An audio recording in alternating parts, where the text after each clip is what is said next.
Welcome back. So it's a new day. It's been about 2.5, 3 weeks since we last talked about the plans for the bird. Tonight we got it in the garage. We are going to be going through and starting disassembly because the heads are almost done, so I need to get my valve springs out, and I've had a change of plans. So I need to really just start tearing this thing down, start prepping for what's coming. What we're gonna do tonight is we're just gonna see how far we can get. It is currently about 10 o'clock. Figure I got at least 2 hours of me to sit and work on this thing. So we're gonna get the basics out of the way, go ahead and pull like our air box off, our intake pipe, get the belt off, start pulling things like the alternator. I'm gonna take the battery out because one thing is gonna happen. I'm gonna go get the engine bay painted just while everything's apart as much as I can. Some of this stuff might be a little difficult to make something happen with. We'll find out what we can do with as much out the way as we can, because ideally we want everything painted. So radiator tops coming off, I'll have to try and get the fuse boxes loose, just remove everything that I reasonably can, or at least get it loose so it can be pulled out the way. But I'm be looking at getting started on that. One thing I'm gonna do the modification where you take, I think it's a 2-inch hole saw back here. You just put a hole there. These go between the wheel liner and the strut tower here. It just makes it look a lot nicer. It's either back there, yeah, it's back there, and then you run them through right here. So gonna look at doing that. Just try and clean some of this up, make it look a little nicer, especially if we're doing all this work to it. It's gonna make it be a nice car. It's gonna get exterior paint, but just gonna start prepping for what's coming. I'm gonna see if I can figure out how to get you guys on a time lapse and then get you posted up somewhere and bring you along for the ride.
Alright, welcome back. I say welcome back because it's the first time I'm talking to you guys. As you can see, it's 10:53.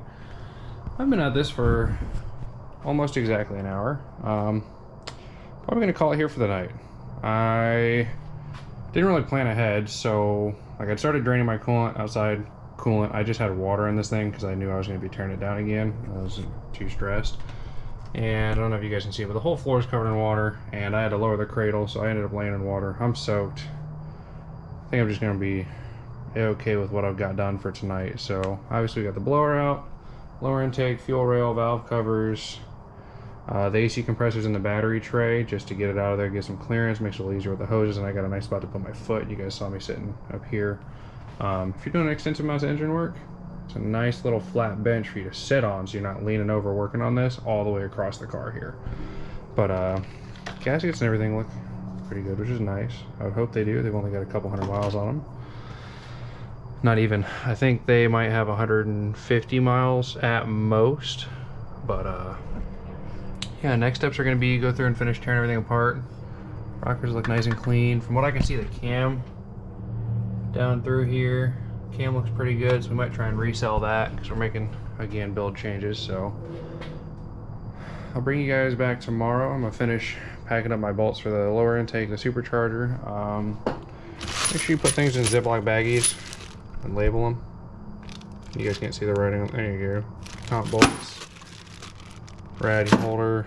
I don't think I had another bag because like these two come from the cradle. That's pretty obvious. But everything else I'm just gonna pack up and label pretty nicely, so it's all taken care of. ICM's out the way. It's over here on the box, and yeah, really thinking that I'll just start on this again tomorrow. So with that, we'll get cleaned up and see you bright and early tomorrow, and we'll see. I think the game plan is going to be get the heads off. Probably pull the trans out. The trans should take about an hour. Getting the heads off should take an hour to an hour and a half. These header bolts aren't the easiest to get to, but with everything else out the way, probably be a lot easier. So hopefully by about lunchtime tomorrow, I'll bring you guys back, and this will be a short block. The trans will be over there on the floor. I'll be just about ready to go ahead and just snatch the engine out of this thing, which I might pull it out the top, honestly. They're not very heavy. I can probably make something work just up and out with this. And yeah, we'll see what we can do from there. Alright, it's the following morning. Went ahead and I got started and did some work in here. I pulled the engine harness out, I pulled the radiator, and then I started removing the body harness that runs through the engine bay. I'm going to be getting the engine bay painted, so I'm going to try and remove everything I can. Probably do things like leave the brakes in here. I don't really care if they get paint on them, but I don't want to try and bleed the ABS. I've heard nightmares about that. And then I might do the same with the AC system, see if there's a way I can kind of just center it to the engine bay rather than have to remove, discharge, and recharge, because everything works right now. But we'll see how far I get with that before I hit a roadblock. Pulling the trans at the moment. Just got done draining it. Fluid had a little bit of metal in it, but it was a brand new trans. It's probably got 3,000 miles on it at least on the original fluid, so probably fill it up again, run it for like 1,000, see how it looks. If it looks bad, then I'll be concerned, but as of right now, nothing too crazy. Next steps, I'll probably sit you guys under here and get to town here in a minute on removing this. I'm gonna get the back of the car lifted up so that I can get to the drive shaft and everything easier and just have some more total ground clearance, and from there it will be a game of pulling the cross member, trans to bell bolts. Trans should pop right out, and then I'll have to try and disconnect this sleeve cylinder. Once I get that done, trans will just slide out of under the car, and I can go through and remove the bell housing from the block. So those are gonna be our next steps as far as the order of operations here go. Probably set you guys up, time lapse that too, just so you can get a little bit of an idea of how you can do this yourself if you don't have an extra set of hands, because the trans weighs, I think it's 120 pounds or so. That's what I can find online, which isn't light. It's not a 4L60 though. I think those are like 140 pounds plus fluid, converter, etc. So saving a little bit here, and then we'll see what we can do with it.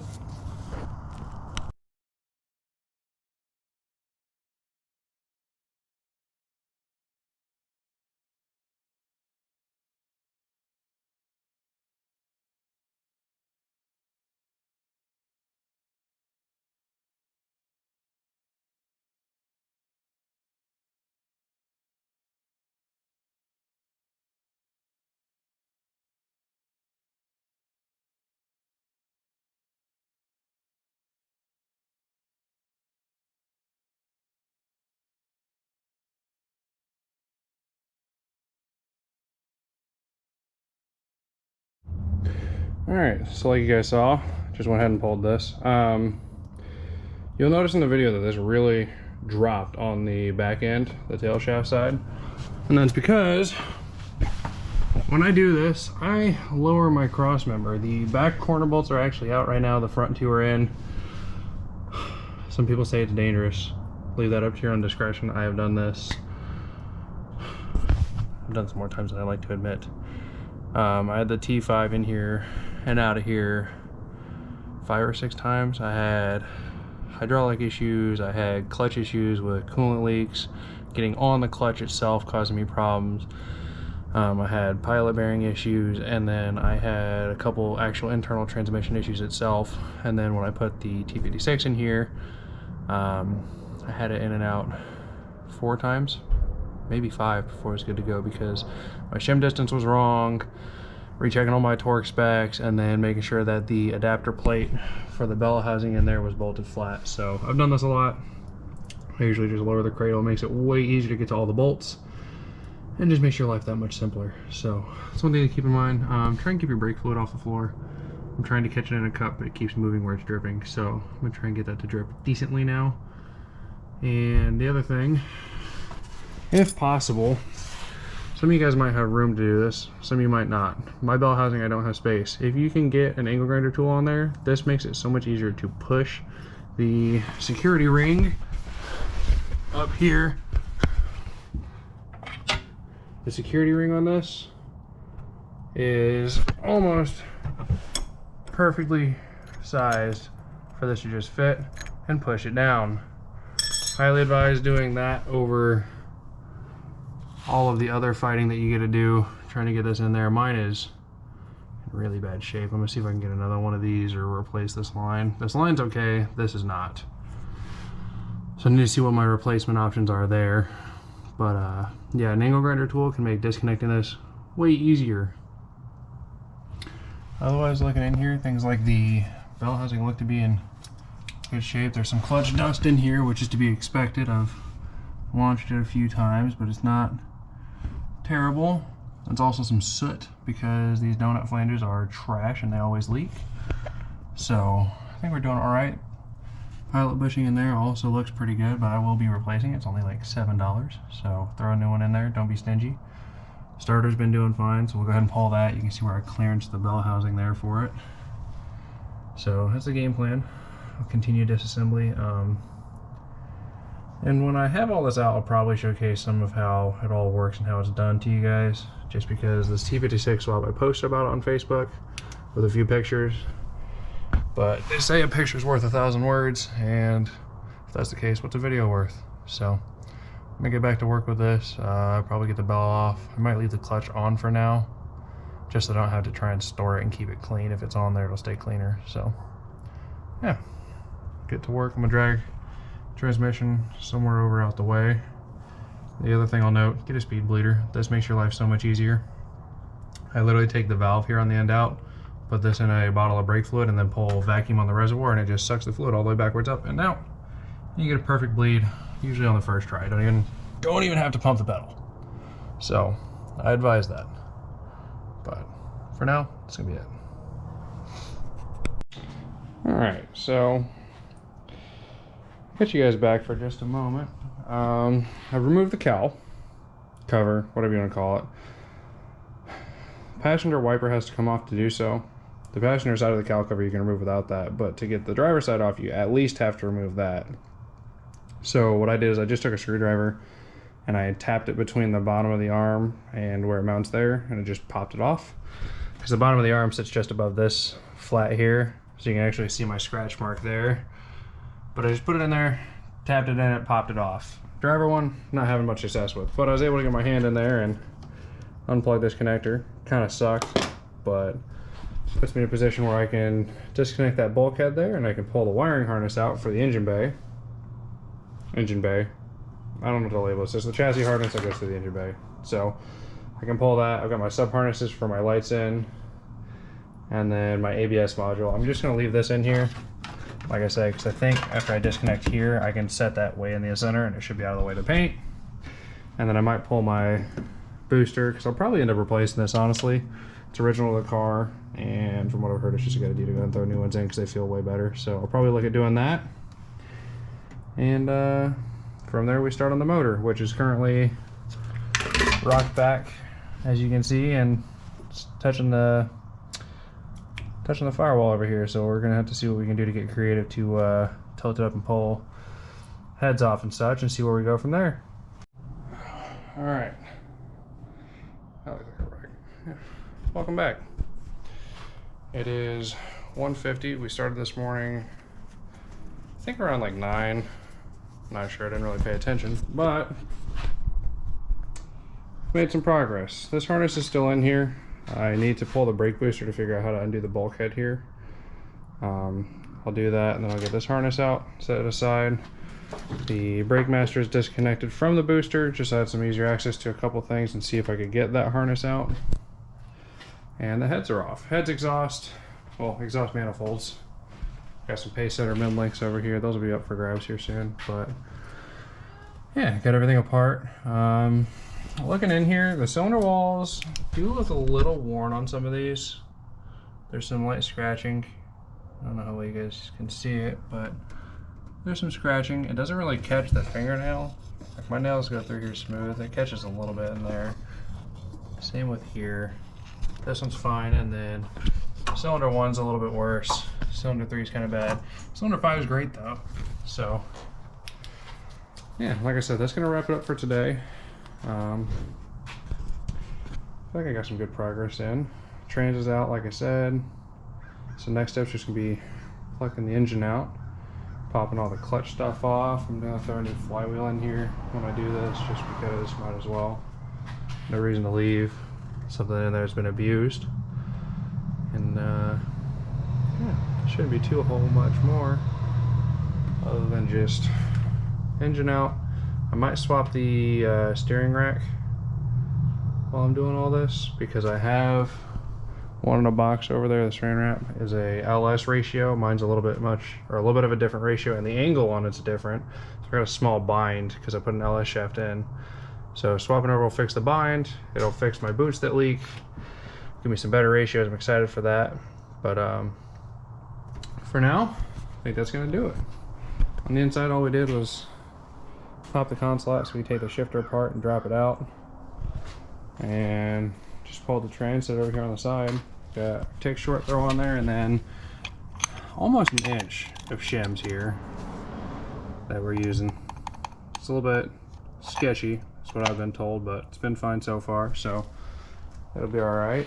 And for now, it's gonna do it. All right, welcome back. It's a different day. I don't remember the last day I recorded. Obviously, car's not in the garage. We went ahead and pulled the engine out of it. I didn't really showcase this because I had everything so stripped down with the trans out and everything. It's literally just a matter of putting something on there to hold it and then taking out the engine mount bolts. And I don't really feel like that needs going over. There was a ground strap that I had to undo. This one here, I'm probably gonna replace this just because it's so dirty and gross. I could probably use a new, fresh one. Today though, I think the game plan is gonna be to get this pulled away from the engine hoist so I've got a little bit of room to work on it. And look at doing things like taking the front timing cover off and pulling the cam out. I'm really curious about the condition of the cam. I want to make sure it's okay. If it's doing well, I will probably look to see if I can find somebody who would be wanting to either buy it or trade me for the cam I want. That's the current game plan. To do that all, I'm probably actually going to look at picking it up again, draining the oil out so it's not full of oil at least, and then I can start doing stuff like taking the clutch off, etc. And then I'll move up here to the front cover. Just general disassembly. Starter, everything needs to go. Get this down to just like a bare block, pop my engine mounts off, etc., etc. So I think that's going to be the game plan for now. I don't really have anywhere great to set you guys to record while I do this. So what I'm probably going to do is just get to work. Things like these, I believe, are 3/8, not 10 mil. Pop out these 4, take them out, pull the lifters out, see what the cam looks like, make sure everything looks well, look at picking it up from that point, draining the oil, and then continuing to move along. All right, so we're gonna go ahead and pull the cam out. And unlike an LS, it'll have 3 bolts. It's a little easier. I just have this one little one here. I could probably find a piece of hardware somewhere in the garage that threads in this. But this will do for now. But just gentle movements.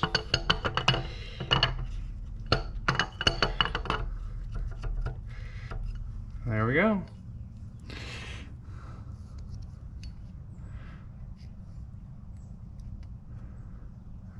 And all I'm doing here is I'm running my fingernails across it. All right, gentlemen.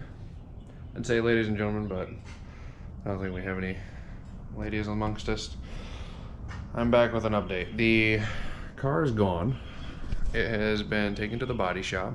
It's getting paint. I say getting. It's been painted.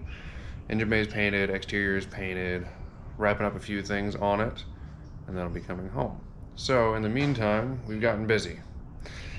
I got rid of the original engine that I showed you I pulled. Had that bent rod. I probably should have pulled some rods out of it just to have a couple spare parts. Hindsight's 2020. It's gone. Went and pulled this new one this past Sunday, which was the second Sunday of February. I don't remember what the day was, but pulled this one. Came out of a 2001 Camaro that was in pretty decent shape, exterior wise. Seemed like everything was fine. Get into it, start taking it apart. Noticed the oil pan had a nasty dent in it, which was a little weird, but that's no big deal. Got everything pulled apart. The motor was clean, had some Felpro gaskets on it, so it definitely had a head gasket job semi-recently. And with that in mind, started looking around, spinning it over. 2, 4, and 6 all came up to the deck like they should. 1 was just a little bit shy. 3 and 5 came up like they should. So we went ahead and started checking everything. Number 1, spun a bearing pretty hard. The 2 halves of the bearing were stacked, and they're not supposed to be like that, so we went ahead and we got those ripped out. Pulled the rest of them. Cylinder 6 had also spun a bearing, but the whole bearing assembly had rotated, or both halves had rotated together rather than sandwiching. And then cylinder 5 still has a bearing in it, as you can see. But that's the current status of this motor. At this point, I'm just going to take it as a sign. We're not putting a junkyard motor in it. I was wanting to, trying to be lazy, and it's become rather apparent that that's not going to work very well unless I want to go pull like a front wheel drive engine, which is a large amount more work. I've already got this one. So we're going to end up taking this to the machine shop. We'll have a mainline hone done, have the block checked, make sure it doesn't need decked. If it does, deck it. Have the cylinders gone over, everything like that. We're going to pull the crank out because this crank is also, as you can see down in there, I don't know how you guys can see that actually, so we'll get up a little bit more close and personal, but as you can see, it's not doing so great. That's supposed to be shiny on that on that journal lobe, bearing lobe, I don't remember what they're called, but it's supposed to be shiny, more like that second one, and even more so like this one. So this is going to be hitting the machine shop. I'm going to pull the crank out of this block because this is the block that came out of the car. The pistons and rods are okay. The rods in this block are weaker than these ones because these ones are cast, those ones are forged or whatever. They break easy. I know that's not how it's supposed to work, but with GM stuff, for whatever reason, that is how it works. So we're going to pull the crank out of this one, take it with this one to the machine shop, have the rotating assembly balanced, see if we can save that rod, have the block cleaned up, and we'll go from there. We're getting a nice balancer. We'll be seeing if we can have the flywheel machined. If it's expensive to have it machined, I think a new one's only like 75 or 80 bucks. I don't know. There's something ridiculous cheap on Rock Auto. So new flywheel, everything like that. Kind of go through, just get it all clean, hot tanked, prepped. Need to pull the cam, do some more disassembly still. Probably bring you guys along just for a time lapse of that because I don't think I started pulling the timing cover or the balancer last time. Then we'll start on this block. Otherwise, we have our F-body intake back. Again, it's not in great shape. It's a little bit dirty, a little bit gross. We'll take it to the machine shop, have it hot tanked. We're going to do that with the upper here, and then I put the lower in here somewhere, but we'll have both halves of that done, the whole block done, so we can paint them. Even the valve covers are going to get done. The lower's over here. But we're going to have all of this hot tanked, cleaned, prepped. We're going to paint it, do a couple accent colors on it, make it look nice because I thought that was the pump itself. I was a little worried, but we're just gonna paint it all and make it look nice. Doing all this work, trying to do it once, do it right. Especially because new plans for the car are gonna be along the lines of a turbo. So if we're gonna have a nice little snail hanging out up here with custom built exhaust to run the exhaust down and out in the driver's side, might as well make the block look pretty. Match the nice engine bay paint, match a nice of an intake setup as we can get in there. Just do it once, do it right, and be done with it. So that's the current game plan. Pull the crank, and then this block's gonna go to LKQ for the core charge. And we'll stick some old heads on. I think the heads right there, yeah, those heads there came off this block, so those can just go on here. I'll keep the other sets and just send this to LKQ and they can have it. Get my $100 back because they're so worried about their core charge. We'll go from there. As of right now, though, it's gonna wrap up this episode. I think we've done plenty for one showing. We have the engine getting torn down, the engine after it's been pulled, pulling the trans, everything like that involved in this. So I think from here, the next video is going to be ideally when we get this block back in better shape and we're assembling it, because machine shop is currently busy enough that they don't do assembly. So we'll be teaching you guys, you'll be learning with me as we go to put a crank in and do all of our bearing clearances and everything. So that's going to be the next steps for this. But until then, stay safe, do something new.